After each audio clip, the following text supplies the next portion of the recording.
सर्वशक्तिमान परमेश्वर प्रभु यीशु के पवित्र और मीठे नाम में मुझे धर्म पौल का आप सारे भाई बहनों को नमस्कार। जय मसीह की। कैसे हैं आप सब? उम्मीद करते हैं बिल्कुल ठीक हैं आप सब। ईश्वर पिता ने हमें और आप सबों को फिर से एक सुनहरा अवसर दिया, समय दिया कि हम सब उनके वचनों से आज कुछ नई बातें सीखें। और विषय को जाने से पहले एक बार फिर आप सारे भाई बहनों का मैं स्वागत करता हूँ, अभिनंदन करता हूँ आपके अपने चैनल बाइबल हिंदी चैनल में। आज जिन भाई बहनों ने चैनल के साथ सदस्यता ले लिया सब्सक्राइब करके, मैं उनका धन्यवाद करता हूं। परमेश्वर आप सारे भाई बहनों को आशीष दे और इन संदेशों को, इन वचनों को समझने में परमेश्वर पवित्र आत्मा आप सबों की सहायता मदद करे, अगुवाई करे पवित्र आत्मा, आमीन। और वीडियो को अंत तक देखिएगा, तभी परमेश्वर के वचन को समझ सकते हैं। और अपने यूट्यूब के नोटिफिकेशन ऑन कर लीजिए ताकि मैं जो भी वीडियो डालूँ उसका अपडेट आपके नोटिफिकेशन में मिलता रहे, क्योंकि मैंने व्हाट्सएप पे पर्सनल लिंक भेजना बंद कर दिया है, तो इस बात को आप लोग ध्यान रखें। तो चलिए हम विषय पे ध्यान करते हैं। आज का विषय ये है, अन्य अन्य भाषा के द्वारा अविश्वासियों की पहचान।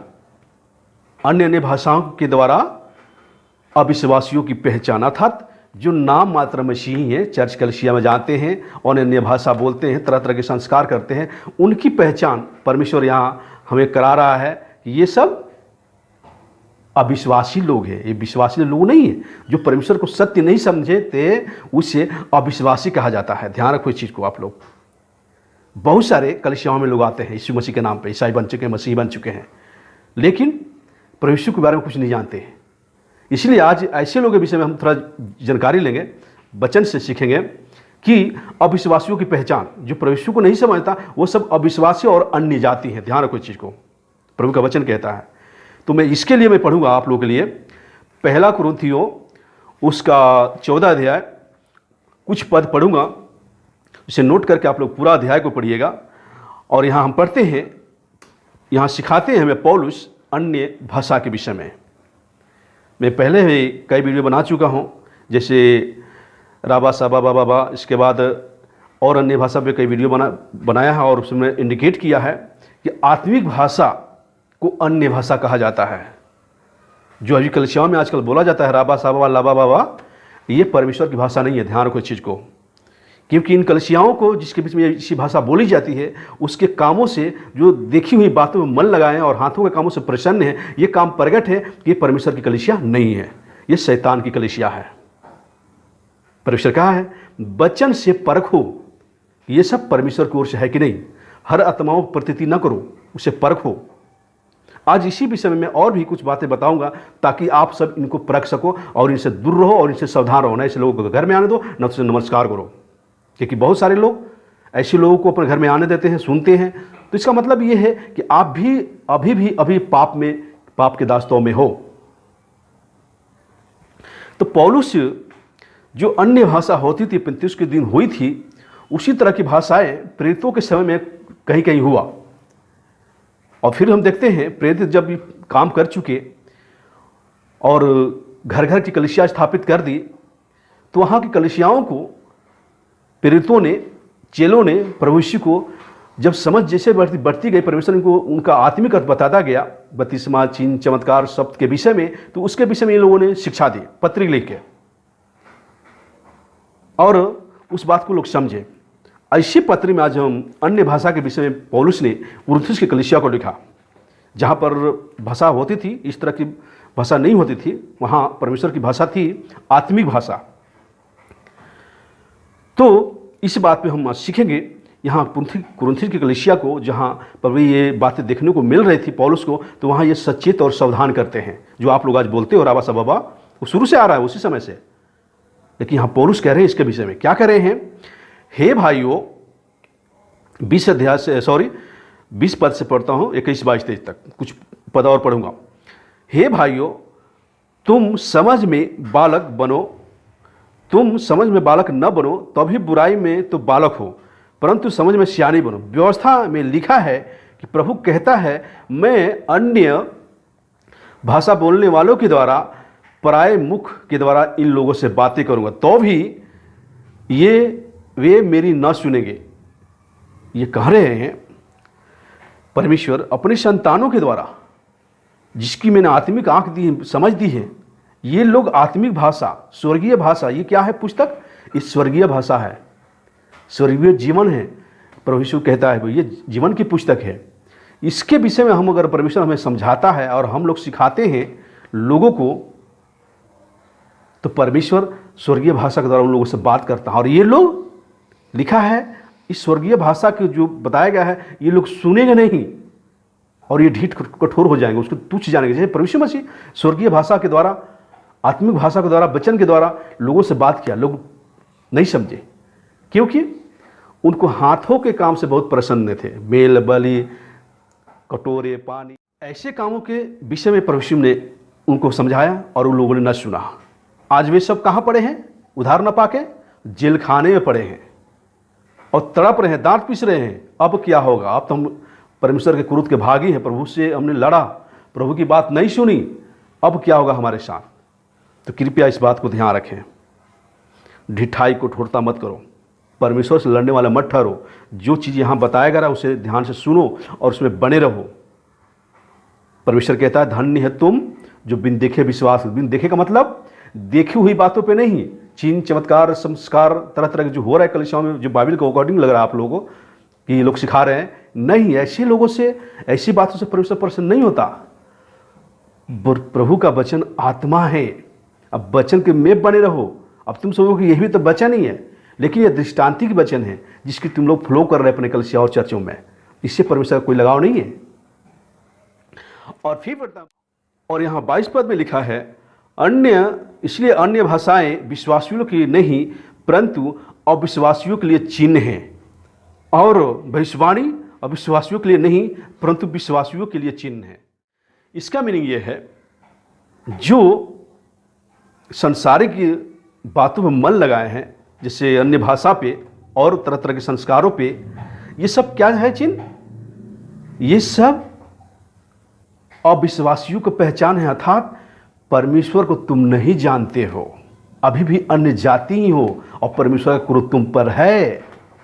ये पौलुस यहाँ सिखा रहे हैं कुरिन्थियों की कलीसिया को, जो आपके तरह ही वहाँ भी बखेड़े हो रहे थे। ठीक है। और लिखा है भविष्यवाणी अविश्वासियों के लिए नहीं परंतु विश्वासियों के लिए चिन्ह है। क्या है? चिन्ह है। ये पहचान है कि ये उद्धार पाए लोग हैं जो सत्य सुसमाचार प्रचार कर रहे हैं, स्वर्गीय भाषा प्रचार कर रहे हैं। और आप सब राबा बाबा बसाबा लाबा लाबा ऐसे चिल्ला रहे हो, कूद रहे, लौट रहे हो। ये भाषा परमेश्वर की नहीं, ये शैतान की भाषा है, लड़बड़ाती हुई भाषा, जिसको यशायाह के पुस्तक में बताया गया, मैं अपने पिछले वीडियो में बताया हूँ।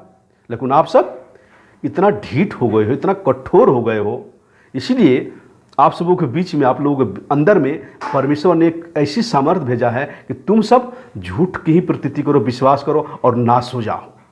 लेकिन परमेश्वर जब स्वर्गीय भाषा के द्वारा बात करेगा अपनी संतानों के द्वारा, जैसे मैं पौल, तो तुम सब सत्य को ग्रहण नहीं करोगे, क्योंकि देखी हुई बातों में तुम लोग विश्वास करते हो परमेश्वर पर। लेकिन परमेश्वर कहता है धन्य है तुम जो बिन देखे विश्वास करते हो, अर्थात किसी भी संस्कार विधि को तुम नहीं मानते, उस पर नहीं चलते, ऐसे लोग ही परमेश्वर के संतान ठहरते हैं। और इसी बात को हम पढ़ते हैं 31 पद में, तो देखिए यहां साफ बताया गया है कि भविष्यवाणी का मीनिंग क्या होता है। क्योंकि तुम सब एक एक करके भविष्यवाणी कर सकते हो ताकि सब सीखे। ये अन्य भाषा में भविष्यवाणी नहीं, अन्य भाषा की भविष्यवाणी है, जैसे मैं कर रहा हूं, स्वर्गीय भाषा के द्वारा भविष्यवाणी कर रहा हूं, चिता रहा हूं, सावधान कर रहा हूं, लेकिन कठोर लोग नहीं समझ पा रहे हैं। यहां लिखा कि एक एक करके भविष्यवाणी करो, अर्थात सत्य सुसमाचार प्रचार करो ताकि लोग सीखे।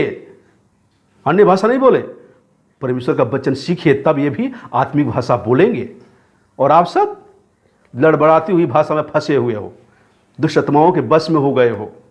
दुष्ट आत्मा तुम्हारे मुंह से बोलती है, कई लोग कहता है मेरे हाथ कांपते हैं, मेरे पैर पाता, पूरा शरीर कांपता है। ये क्या है? जिसके अंदर जो अन्य भाषा बोल रहा है, लड़बड़ाती हुई भाषा, उसके अंदर दुष्ट आत्मा होता है। इसलिए तुम्हारे शरीर में कपकपी होती है, हाथ कांपते हैं, घबराते हो, खेलते हो, डोलने लगते हो कलसियाओं में। इसलिए भागो सब यहाँ से, नाश हो जाओगे। प्रभु का वचन कहता है ये जो कर रहे हैं ये विश्वासियों की पहचान नहीं है, ये अन्य जातियों की पहचान है, परमेश्वर कह रहा है। इसलिए आत्मिक भाषा सीखो। ये जो वचन है ना, इसकी मीनिंग समझो, इसका आत्मिक अर्थ समझो। परमेश्वर कहता है जो मेरे वचन में बन रहेगा और मैं उसमें बना रहूँगा, और ये सब मेरे चेले ठहरेंगे, मेरे दास दासी, मेरे भक्त ठहरेंगे।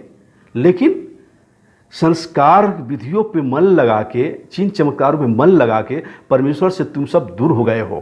क्योंकि प्रभु बताया है कि अंत के दिनों में बखेड़े करने वाली आत्माएं निकलेगी, शैतान, और सबों को मार डालेगा आत्मिक रीति से, और ये परमेश्वर के विरुद्ध पाप करवाएगा तुम सबों से। लेकिन तुम सब तो समझते नहीं हो, क्योंकि इतना कठोर हो गए हो।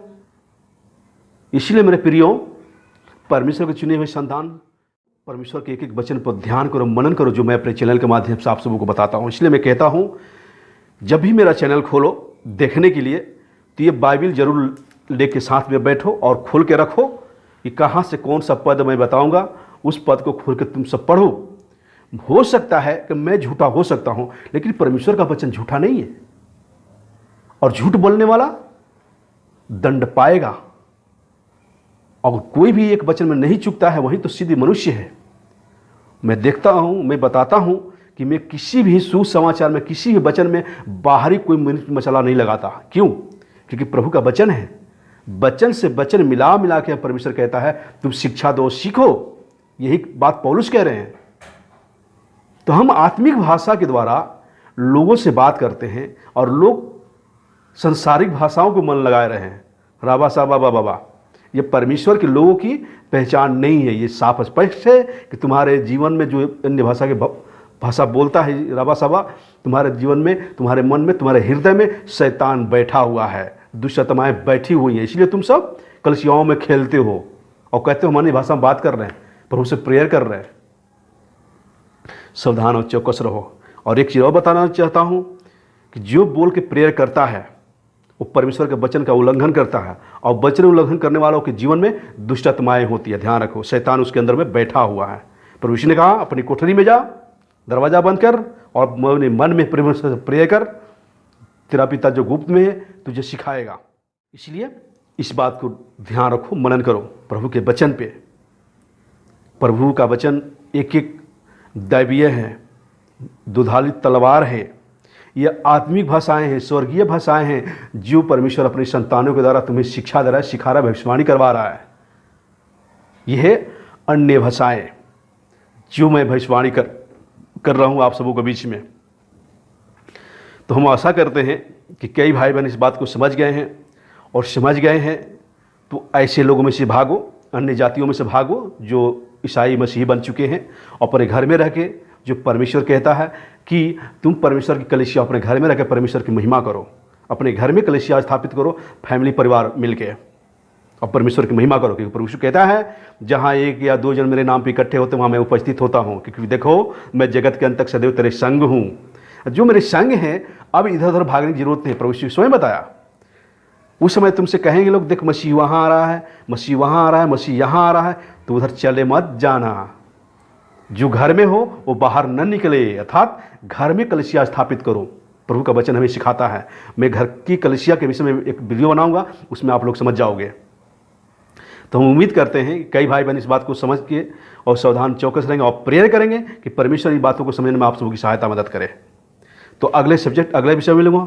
नमस्कार, जय मसीह की, गॉड ब्लेस यू।